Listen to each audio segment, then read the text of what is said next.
Hi everyone! Kamusta kayong lahat? I hope you're all doing great. So welcome ulit sa ating Traders Plus YouTube channel by Melvin Jason De Vera. And now I'm going to share with you mga tips and tricks na to manage your personal finances and investments po. Okay, so ako po ulit si Melvin Jason De Vera, ang inyong coach for your personal finance.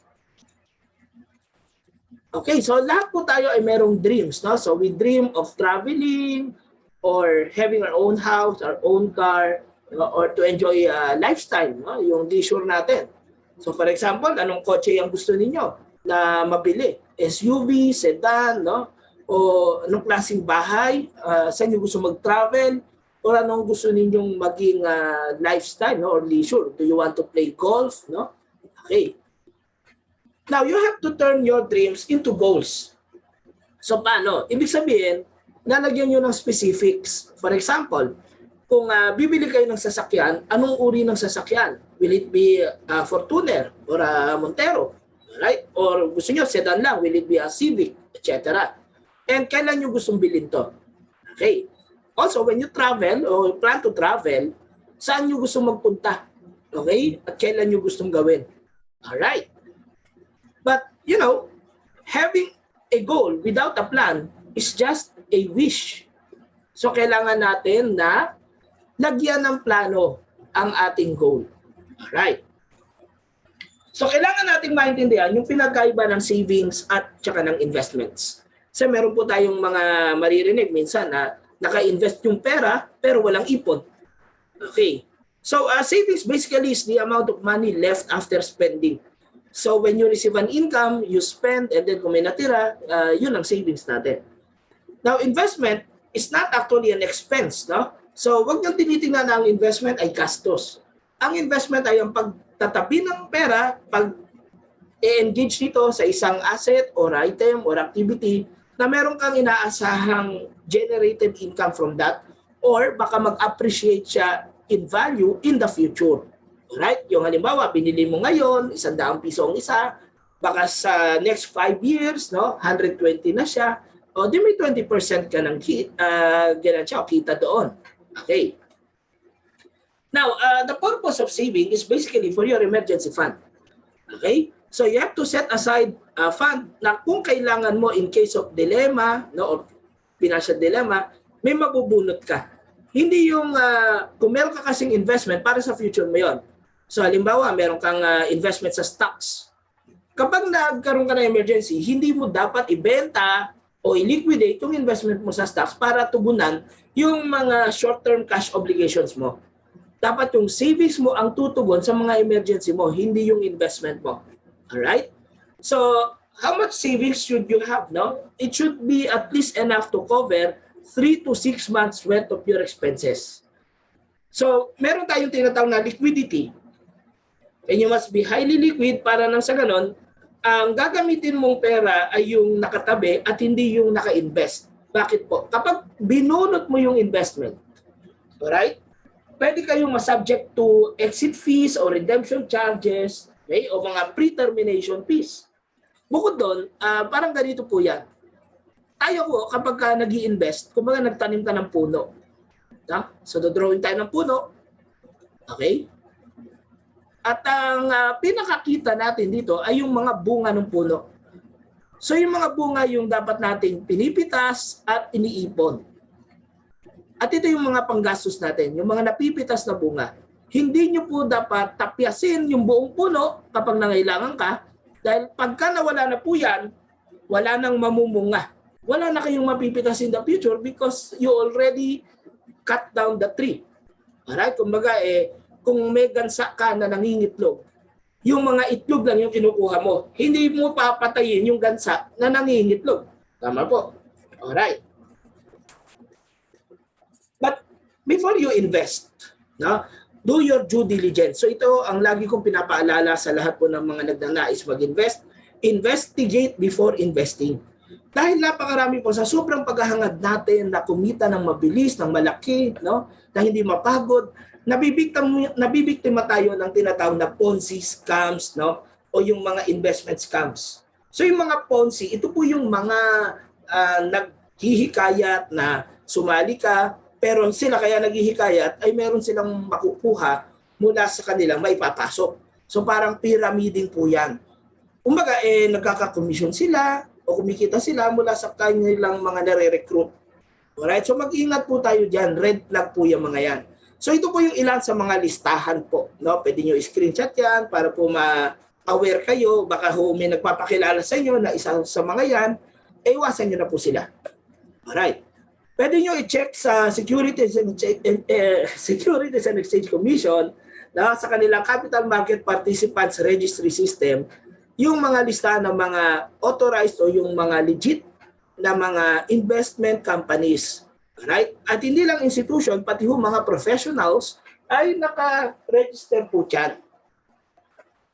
So halimbawa, ito po yung Capital Market Participants Registry System ng Securities and Exchange Commission. Kung tawagin ay CMPRS.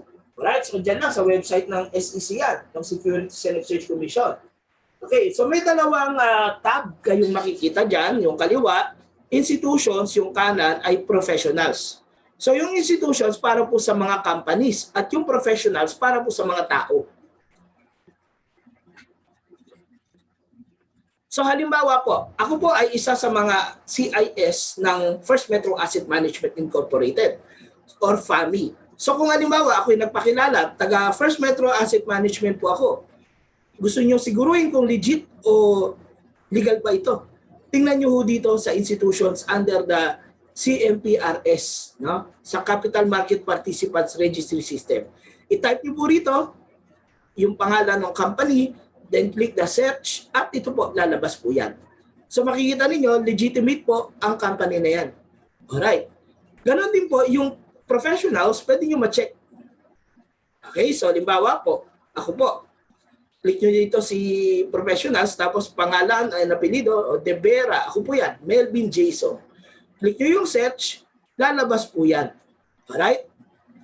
Diyan po, ibig sabihin, yung taong kausap nyo ay legitimate po na isang registered capital market professional. Okay. So, ano po yung need natin? Bakit natin kailangan mag-save at mag-invest?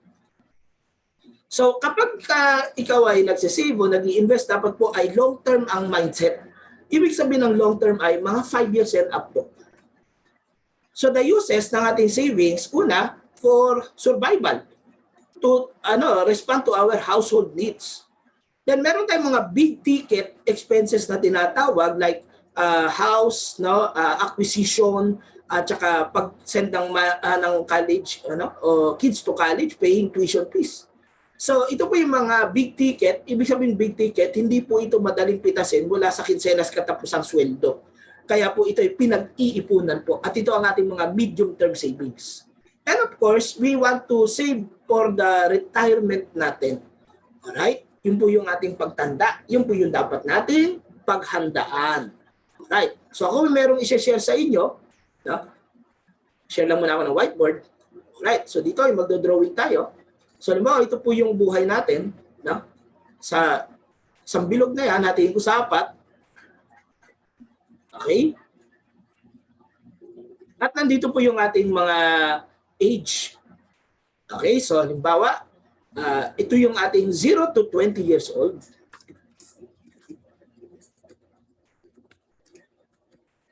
Age 0 to 20.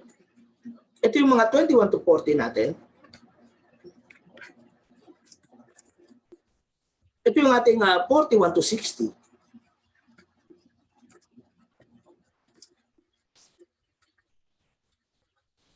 And ito yung ating retired age. Alright? So, 60 and up or 61 and up. Alright. Now, kung mapapansin nyo, itong ating upper quadrants, ito ay no income zone.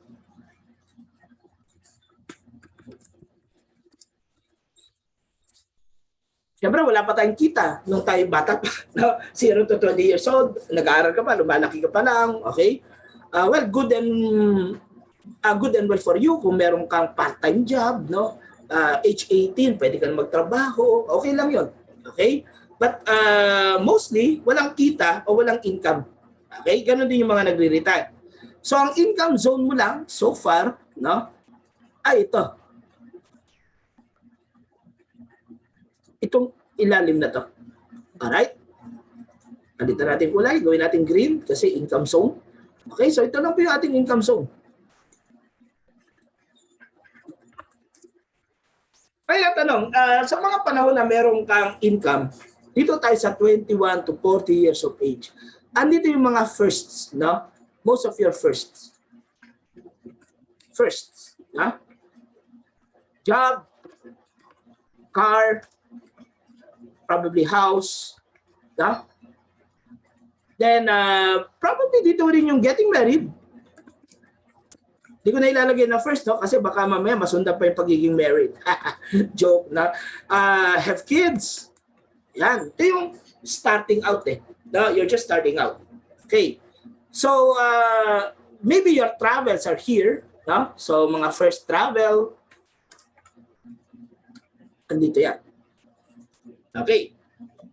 Now, what happens when you are 41 to 60 of age? Usually, meron ka ritong mga upgrades, no? Or mga ads, no? Mga dinadagdag mo sa buhay, okay? Pwedeng house renovation, okay? Or upgrade ng car, no? So yung upgrades kasama na doon yung car, no? Yung bahay, etc. You may be sending kids to college. Okay? So, maraming gastos. No, lahat na nililista natin, may cash outflow yan. Pero hindi mo ramdam kasi may inflow ka, may income ka eh. Ang tanong, nakapagtabi ka kaya o magkano kaya ang naitabi mo patungo dito sa retirement age mo kapag no income ka na? Eh buhay ka pa rito, kumakain ka, no, may mga maintenance kang gamot, let's say, okay, ma-hospital ka. So, saan ka kukuha? Meron ka bang mga naitabi mula dito sa income mo, dito sa zone na ito?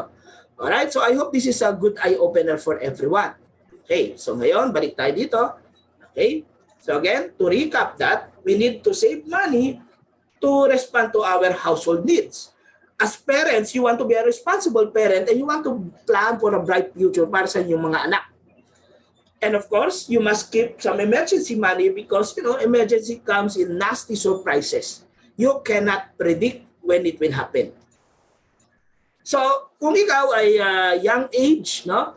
Let's say age 25, you're working already. Okay, you might have a business or you may have an income or salary. Just save. No? So, continue to do that. Meaning, accumulate. Alright?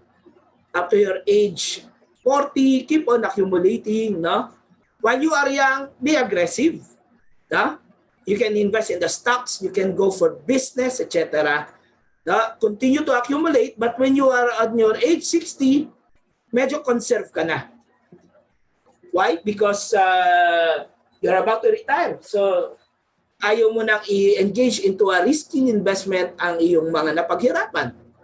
Alright? And also, baka maipas mo pa to the next generation yung wealth mo. Alright? So, this is what you want to build. Wealth. And you can pass it to the next generation. Ang mahirap niyong ibibilin para sa next generation, no? Anak, naalala mo si Tito Ninong mo, may utang tayo doon, pakibayaran mo. Di ba? Mas magandang ibilin doon yung mga ari-arian nyo na paghahatian nila, yung mga negosyo nyo na itutuloy nila, yun ang magandang ibilin sa kanila. Hindi yung mga utang na para sila ang magbabayad. Alright? Okay. So, to support you in your old age, sino ang dapat mag-burden nun? Okay? Ikaw o yung mga apo mo? Siyempre, ayaw nating mga apo natin na mag-shoulder niya, no? Kumbaga, sabi nga minsan, tayo obligasyon natin yung mga anak natin, pero hindi raw tayo obligasyon ng mga anak natin pagtanda natin. So, dapat nating pagtirahan ang sarili natin kahit paano.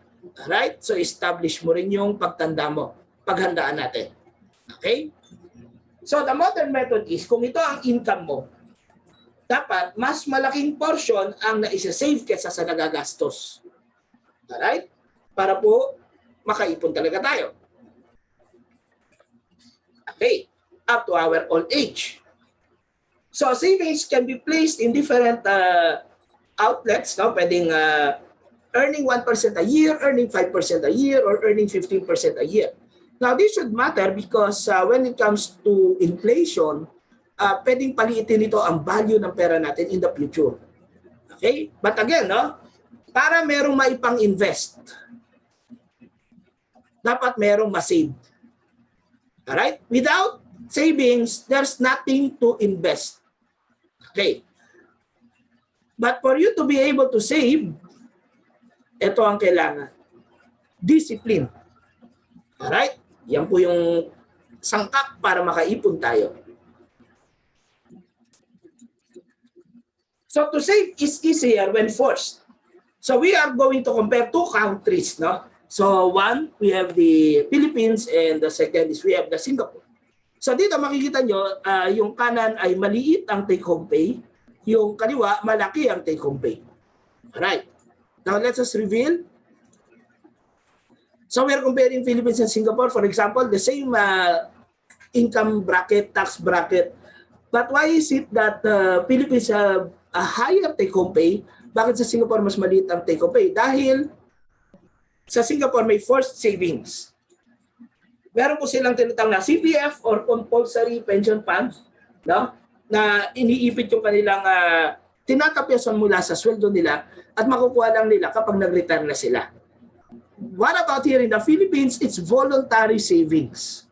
So good luck naman. No? Kasi mostly na-spend natin yung take-home pay natin na uuwi sa mga expenses. Alright? How to save for the long term? Una, you have to build your savings account. So yung iba, nilalait yung mga bangko. Sabihin, wag kang maglalagay ng pera sa bangko, di naman kumikita yan, magkano lang ang interest. But take note, it's still better than having a piggy bank or alkansya lang. No? At least meron kang banking relationship, meron kang liquid money, no? Na nasa bank account lang. Then, from your savings, invest some on stocks. So kung paano ba mag-invest sa stock market, ay meron po akong video dito sa ating YouTube channel. So search nyo lang ang ating videos. No? Subscribe na rin kayo sa channel ko, please. No? And makikita kayo dyan, investing in the stock market. Meron po akong video dyan. Alright. Pero take note dito, merong word na invest some. Meaning, hindi yung lahat ng savings account mo ay ilalagay mo sa stocks. That is wrong. Alright? Kumbaga, top slicing lang. Ano ibig sabihin ng top slicing? So, halimbawa, nag-ipon ka, ganitong karami, no? Ipon, ipon. Alright. So, ito yung savings mo. Okay? Dito ka mag-i-invest. Okay, sa stocks.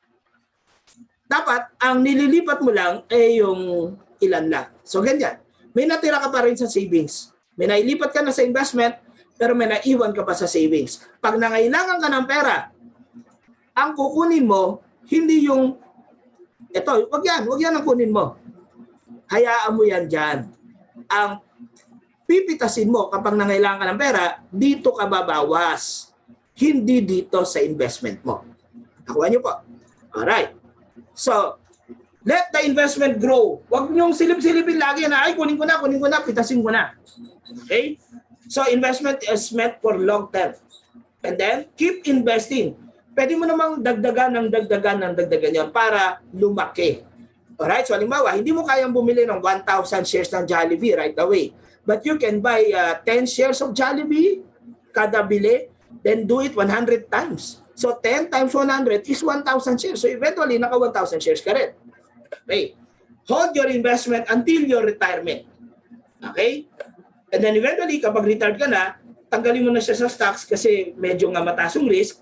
So, i-convert mo na yan sa bonds para fixed income na siya. Okay. So, the target is to make the money grow 17% per year or at least an average. So, sometimes it grows above or below 17. Sometimes, no? Taas baba. Pero on the average, 17 yan. Pwedeng ganon. So, you can set your own targets. So, the question is, can you save? No? Yes or no? Can you invest part of your monthly savings? So again, take note. The word part. not all of your savings. Invest only a portion or a part of it. Okay? So where to get the money to invest? You must save. So the challenge kung dati, ganito karampot lang ang sinesave mo mula sa iyong income, no? Eh dapat medyo lakihan mo na yan. Save more, spend less. Alright? And find the right investment vehicle that will lead you to financial security. Alright? So, ibig sabihin, makahanap ka ng mga legitimate na paglalagyan ng investment mo o ng pera mo para po in the future, exponential na ang iyong capacity to spend. No? Kumbaga, sometimes it's a trade-off eh. I-enjoy ko na ba yung kita ko ngayon, kaya lang minsan, nasa-sacrifice yung future mo. So, I'd rather sacrifice today's enjoyment, maybe, na para pagdating ng panahon, mas exponential na yung spending power ko. Okay? Para ang tawag doon, delaying your self-gratification. Okay. So again, ito yung ating mga pangangailangan. The rationale for having enough money. Daily needs, no, yung household needs, in case of emergency, and for retirement. Okay? So, bumibili tayo ng mga pangangailangan. Bigas, ulam, no, namamasahe tayo, and we have to observe inflation. No? So do you agree, no? Before, with your 500 pesos, 1998, pwede ka makapamili full of shopping cart, no? Puno yung shopping cart mo. 2005, medyo kakalog-kalog na sila. 2013, dapat kung 500 lang dala mo, basket na lang ang bit-bit mo. Eh ngayon nga, 2022, no? Hand carry. 500, hand carry mo na lang talaga. Alright. So the cost of living goes up because of inflation and the purchasing power of your money goes down. Alright? Because of inflation, the cost of goods gets bigger. Alright? And because of inflation, money shrinks. Okay? So you must invest in growth, not really much for safety. Alright? So save for real growth. You have to do something to beat that inflation. Otherwise, you are in a losing proposition. So if your cash grows 1% and the inflation is 5%, so lugi tayo dyan, negative 4 tayo dyan. Diba? Eh kung 5% ang kayang kitain, tapos 5% din yung inflation, break even ka lang. So dapat makahanap ka ng paraan na yung pera ko kailangan kumita more than 5%, like 15%, para may net ka ng 10% even after inflation. Alright? So which is better, money is safe pero zero growth, or money is growing although uncertain. So may chance of risk, may chance of loss, that's your risk. Okay? When we speak kasi of investments na, yayakapin mo na o i-embrace mo na yung fact that there is risk or a chance of losing your money. Okay, so the steps in your personal financial planning. So una, increase your cash flow. Okay? Your cash flow. Second, get out of your debt. Zero debt. Clear it. Then save for emergency fund. 3 to 6 months ng expenses mo. Okay, save. Then protect, no? Must have insurance. Whether it's life or your car, no, or your house, protect, no, what is important to you. Then have long-term investments. And finally, estate preservation. So ito na yung mga wealth mo. O tawag dito, wealth management na. Ipapasa mo na, no? Yung estate plan, estate mo, kumbaga. Passing your wealth to the next generation. So basic concept ng saving, income minus expense equals savings. But in reality, ito yung minsan nangyayari. Your expenses are greater than your income and that results to debt. Nangungutang tayo. Okay? Dumaan tayo dyan. Even I myself, personally, have been borrowing from my friends, no, or from institutions. No? But what matters is do not destroy your credibility. Now you always pay your debt. Clear it as much as possible. But this is the best practice set aside muna agad from your income yung savings mo. At yung matira, yun ang expense mo. Yun ang tinatawag natin na pay yourself first. Okay? So yung iba gumagamit ng 20-80 rule, mula sa kinita mo, save the 20% right away and then live on the 80% of your income. Or if you want to observe tight, 20-10-70 rule. So save 20%, give 10% to the church, no, or to charity, and then live on your 70% of your income. Okay.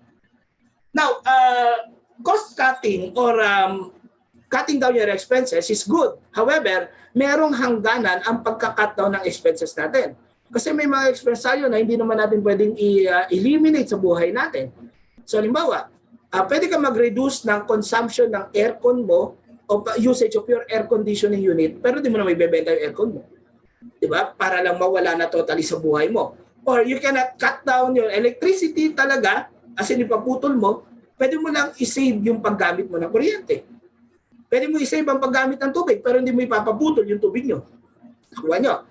Okay, so paano kung sagad na? Wala nang ihihigpit ang sinturon sa expenses mo. Ang solution na ngayon to increase your net, the cash, is to add to the inflow. So find sources of income. So ang income natin pwedeng active, pwedeng passive. Alright? So pag active, this is derived from the active practice of a profession or business. Ang passive, derived from income-generating assets or investments. So sample ng active income. So ako po, one of my work is I teach, no? And I conduct trainings, I conduct seminars. So whenever I get invited, I get paid. Pag walang invite, walang kita. So kaya active siya kasi kailangan ng engagement ng labor, no, or ng work. Even the side hustles o yung tinatawag natin mga racket or sideline, no, I used to drive for Uber and Grab, no, and is that considered active? Yes, kahit sideline yon, active yon. Bakit? Pag hindi ako papasada, edi wala rin kita. Alright. Ang passive income ay mula po sa ating mga investments. For example, bumili ako ng stock, nagbabayad siya ng cash dividends periodically. So those cash dividends, no, are my passive income. Or nag-appreciate in value yung mga assets na nabili ko, then that is also passive income. Alright? Then you have to create your emergency fund, and the rule of thumb is you must have at least 3 to 6 months of your monthly expenses covered by your savings. So example, kung ang monthly expense mo 20,000 a month, dapat may nakatabi kang 20,000 minimum times 3, 60,000 pesos. Or a max of 120,000 pesos. Bakit hindi suggested now even more than 120, let's say, more than 6 months? Because baka idle naman yung cash at pwede sanang maging profitable pa yung ibang portion. So you'd rather invest now the excess. Alright? So why Filipinos usually fail to save and invest? Una, the lack of capital. Kaya po natin susolusyonan yan by learning how to increase your cash flows, no? By increasing your income and cutting down on your expenses. So you really have to manage your personal finances. The lack of discipline. Maraming New Year's resolution na ang nasira dahil hindi po natutupad. Alright? So it's about time maybe a wake-up call. Hello, no? Bagong taon na naman, no? 2022 na. So baka pwede na po tayong magdisiplina ng ating sarili. Alright? Na ikakaunlad natin. And the lack of know-how. Alright, kaya naman po, andito po ang aking YouTube channel para po i-guide kayo sa iba-ibang investments. So magkakaroon po ako ng iba pang mga video like how to invest in the bond market, in the forex market. Marami po na yan sa channel ko. And also about stock market. Even mutual funds po, meron po tayo niyan. Alright. So where can we invest our money? So pwede natin invest sa fixed income securities like bonds, treasury bills, notes, and bonds. No? Or we can invest on equities. No? The other word for stocks. No? So meron tayo, PSE. This is our stock exchange. So learn how to invest in a local stock market. Invest in mutual funds. So I am an affiliate of one of the reputable, no, and best performing mutual fund company in the Philippines. That is the First Metro Asset Management Incorporated. Or you can also have income from trading, forex, cryptocurrencies, indices, gold, no, oil, etc. All right, so this will cover my lecture, no, or my video para po sa session na to. And I invite you to subscribe to my channel, give us a thumbs up, no? Share to your friends as well, and watch my other videos uploaded in the Traders Plus by Melvin Jason Rivera YouTube channel. So thank you everyone. God bless and goodbye.